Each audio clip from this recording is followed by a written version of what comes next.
Shabbat Shalom. This week's Torah portion is Shemini, and it begins with the dedication of the tabernacle on the 8th day. As part of those ceremonies, sacrifices are brought, and shortly, towards the end of this whole procedure, we have a very disturbing story. Chapter 10, beginning of the chapter, Leviticus chapter 10. And Nadab and Abihu, the sons of Aaron, took each of them his censer and put fire thereon, and put incense thereon, and offered strange fire before God, which he commanded them not. And there went out fire from God, and he devoured them, and they died before God.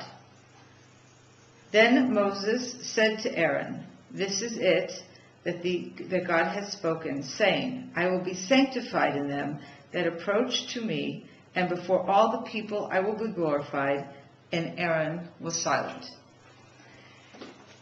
We have a very, very impressive dedication ceremony. Sacrifices are brought.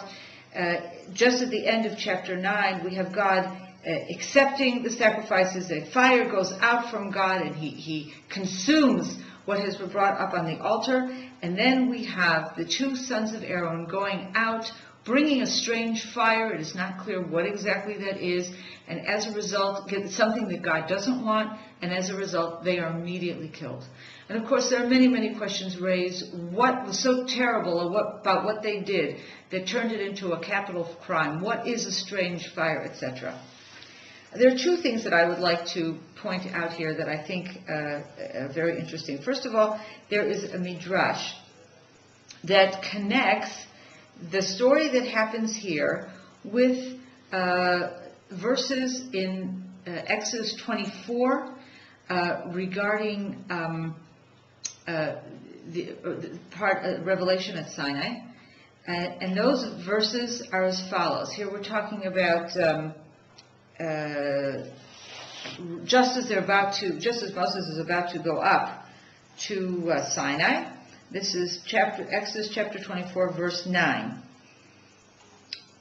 Then went up Moses and Aaron, Nadab and Abihu, and 70 of the elders of Israel. And they saw the God of Israel, and there was under his feet as it were brickwork of sapphire, and as it were the body of heaven for purity. And upon the nobles of the children of Israel he laid not his hand, and they beheld God, and did eat and drink. We have a very strange circumstance here as well. We see that the nobles of Israel, which is Moses, Aaron, Nadab, Abihu, the 70 elders, or some group of them, some group of among them, see the God of Israel, see this kind of unusual kind of vision. And it says here that God did not punish them in any way, but they saw God and they ate and they drank.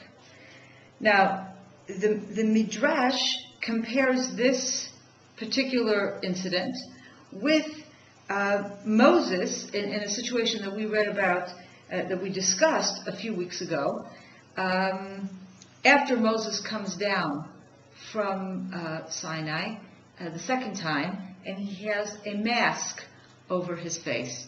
And what the Midrash is basically doing is comparing Moses and the kind of behavior that he has had when he has been in God's presence. We have Moses wanting to see God's glory, and God saying to him, "You must hide your face, you cannot see my face." When Moses comes up to the burning bush at the beginning of Exodus, Moses hides his face. The Midrash compares this kind of behavior with the kind of behavior that we see here in Exodus 24, and the Midrash attributes this viewing God and then eating and drinking as the people who did that were Nadab and Abihu. Whereas Moses, in coming upon the presence of God, understood that he could not view God directly, but would hide his face. Nadab and Abihu met it head on. They looked, and then they ate, and they drank. There's something frivolous about their behavior in the enormous, awesome presence of God. Therefore, it's very possible that right here, in this bringing of the strange fire, we're talking about a very similar phenomenon. Nadav and Abihu have just witnessed this incredible fire coming down from God and consuming what was on the altar. And instead of turning away, instead of retreating, contemplating on what the presence of God means, they meet it head on. They go back in and they take this strange fire. They're not bad people, Nadav and Abihu. They are exuberant.